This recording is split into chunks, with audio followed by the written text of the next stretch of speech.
Oh man. Speaking of, I mean, we're at GamerGate 2.0, huh? Well, emphasis on gay. You know, unbelievable. I mean, God, dear goodness me. Gamergate just means that the games journalists get to shit on gamers constantly. And they're already doing it. They're in early. We need relevance. Is there an opportunity to try and get some relevance for the first time in 7 years? Holy fuck, let's go! Nobody cares. Nobody cares. Yeah. You got accounts with like 500,000 followers getting like 40 fucking likes after 2 hours. Just like, you have no traction on your accounts. No, nobody cares. It's also a different era. A lot can happen in 7 years. For sure, I think culturally, it's just different.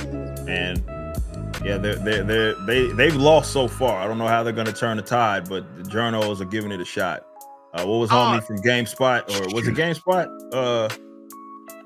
That said, hey, gamers need to grow up again, or once again asking gamers to grow up, or something like that. It's just no. I mean that sort of stuff, as we know, it's just a basic tactic of the left is shame. Yeah, and we know it is. And so when you start getting closer to the truth, they'll try whatever they can. They've called everybody racist and sexist and homophobic. Nobody gives a fuck about that anymore.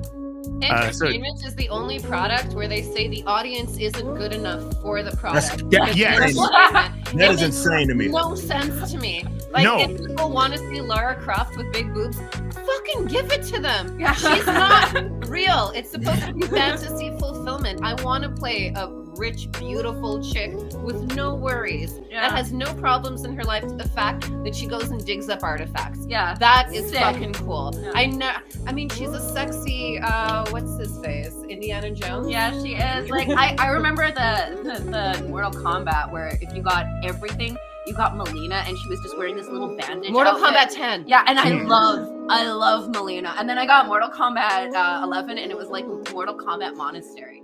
Everybody was covered up. It was right after Me Too, and it was like, and then as a chick, I was like, why are we doing this? Like, you get hot when you're working out, even when you're fighting. Like, you wear shorts and a t-shirt. I loved.